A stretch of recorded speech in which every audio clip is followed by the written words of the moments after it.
आज हम चर्चा करेंगे साधनाओं और सिद्धियों के विषय में।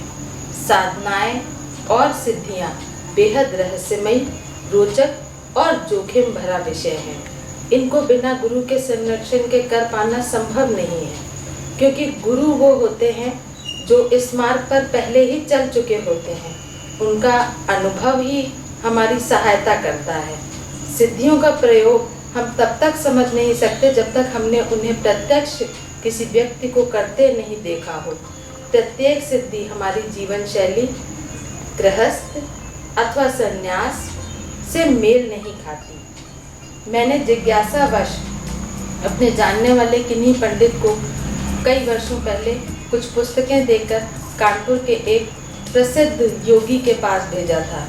तो उन योगी के पास से मेरे पास जो उत्तर आया कि उस लड़की से कह दो, ये महज उपन्यास है, इनसे सिद्धि प्राप्ति नहीं हो सकती। तब मैंने विवश होकर गुरु की बहुत तलाश की, क्योंकि सिद्धियाँ कई श्रेणी की होती हैं। आध्यात्मिक, भौतिक अर्थात धन और वैभव संबंधी, और ज्योतिष प्रश्नोत्तर संबंधी सिद्धियाँ।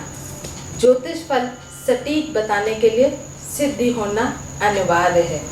महासिद्धियाँ 8 हैं: अणिमा, महिमा, लघिमा, प्राप्ति, प्राकाम्य, इशिता, वशिता और ख्याति। अब ज्योतिष से गहरा संबंध रखने वाली सिद्धियाँ हैं गौड़ सिद्धियाँ। ये 10 प्रकार की हैं। अनूर्मी सिद्धि, दूर श्रवण सिद्धि, दूरदर्शन सिद्धि, मनोजवर सिद्धि, काम रूपी सिद्धि, परकाया प्रवेश सिद्धि, स्वच्छंद मरण सिद्धि, देव क्रीणानुदर्शन सिद्धि, यथा संकल्प सिद्धि, अप्रतिहत गति सिद्धि। ज्योतिष के लिए बहु उपयोगी होती हैं शुद्र सिद्धियां। ये 5 प्रकार की होती हैं: त्रिकालज्ञता, अद्वंदता, परचित्ताभिज्ञता, प्रतिष्ठम, अपराजय। और कुछ सिद्धियां किन्हीं भाग्यवान व्यक्तियों को परमात्मा द्वारा जन्मजात दी जाती हैं।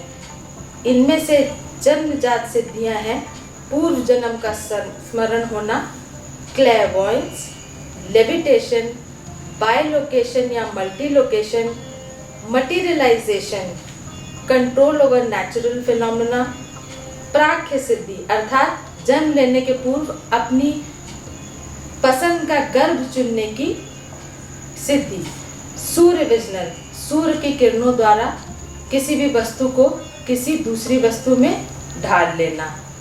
अब आते हैं नव निधियों पे। ये 9 प्रकार की होती हैं: महापद्म निधि अर्थात महान कमल रूपी पुष्प, पद्म निधि मतलब कमल पुष्प, इसकी पूजन सामग्री है नागमणि। शंख निधि, इसकी पूजन सामग्री है नवरत्न। मकर निधि, इसकी सामग्री होती है पारसलिंग।